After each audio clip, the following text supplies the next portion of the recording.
Campbell with the Motion Palpation Institute, and I'm going to talk to you guys today about some things you can do to help train the movements and basically groove those motor patterns that are going to help you with adjusting. And so, especially for you students that are new to this, maybe I've referenced this in a class where I've talked about different various ways that you can start to at least work on adjusting, even though you might not be adjusting anybody yet. So it's never too early to start these things. I started doing this kind of thing when I was in probably try one, and it just helps you become more automatic and fluid with your adjusting. And the key to being really good at the adjusting part is, one, being a great palpator, because the greatest adjusters on the planet are the best palpators, because they're always on a restriction. They understand, what that joint complex needs, whether it needs extension, flexion, lateral bending, rotation. And then the setup allows that adjuster or that doctor to be able to get the joint right up against that end range motion, add an impulse or a thrust, or mobilize it into that paraphysiological space. And so to be a great be a great adjuster, first and foremost, you need to be a great palpator. So I would encourage you to palpate as many spines as you possibly can. Second thing about being a great adjuster is being able to generate a tremendous amount of force in a very small area.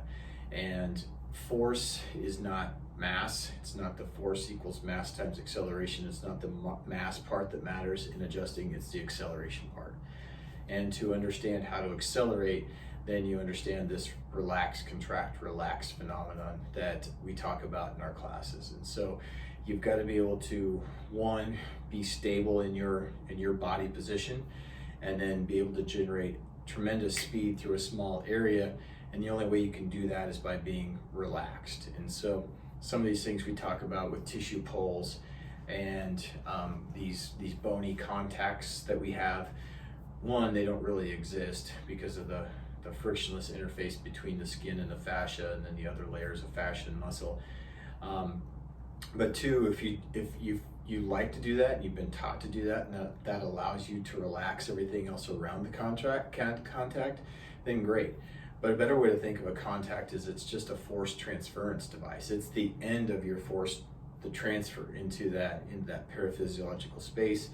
And the only way that you're going to get into that space is by having the joint in the end range of the motion that's being allowed for it, and then moving your force through a motion that's already in place with the setup. Because my external force can't create a motion that's not already in motion. Like if we need lateral flexion, we can't create that without first creating lateral flexion with our setup. It's impossible. So one of the first things that we can do as far as practicing and developing these motor patterns is working on our drops with just a simple exercise ball. We can just put this on the table, round out like we got punched in the stomach, because that's the position that we're going to do for most side posture adjusting. Our foot is at 45 degrees or kind of parallel to the table, depending on your table and what's in your way. Back foot the weight is off the back foot, so the back foot's internally rotated, so you want to shift your weight over to the front foot. So we kind of plant that foot in the ground here. In this case, it's my left foot. We wrap around just like we would our patient, we round out, and then we just work on this drop. And the body drop is nothing more than a controlled fall. So if I take this little beat up ball here and move to this side, it's literally this. It's like if I were to pull myself into the table, I'm rounded out. Here's my drop power, which is the bend in my knee, and then it's that old high school trick where you walk up and knock them out from underneath with your back of your knee, or here, and we just drop into the ball here. You could do that with a partner as well, but we want to just be able to fall. And so most of our weight is on the front of the foot. It's not on the back. Now, if you're taller, you can do that, but it's still a force transference from the heel to the toe of this forward leg. So it's a lunge that kind of looks like this, but there's almost no weight on this back foot so that we can take our force right through the area that we're trying to adjust. With the kick, We could do it here, where we get low and close and just kick.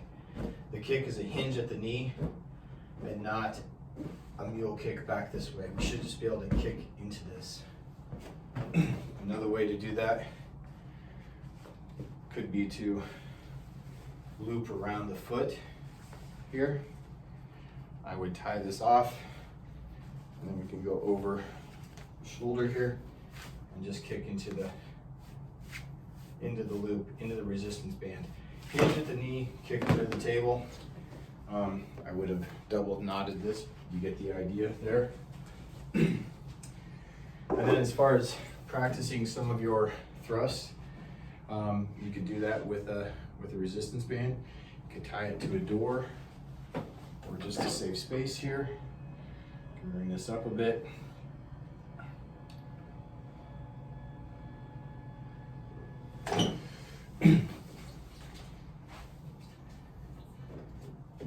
And then here's our thrust here. So this would be our seated position. 80% of our weight is on the inside foot, 20% on the outside foot. This is my head here, thrust this way.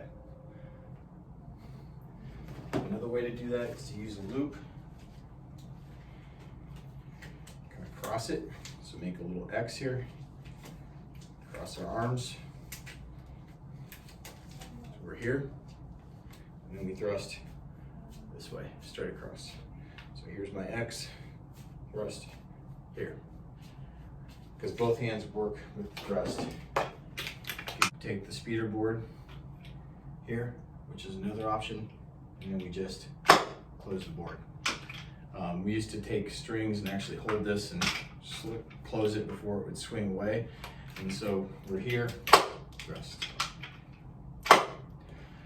It's another way to work on the speed and just the overall pattern of a seated thrust. So we've covered some drills that you can do with the exercise balls and resistance bands to help with your seated adjusting, as well as your kicks and your drops. And you get the mechanics down for those, and then the trick and the art of it is being able to take that movement pattern that you've grooved and apply it to a real person and a real restriction, which is going to be more dependent on your palpation skills.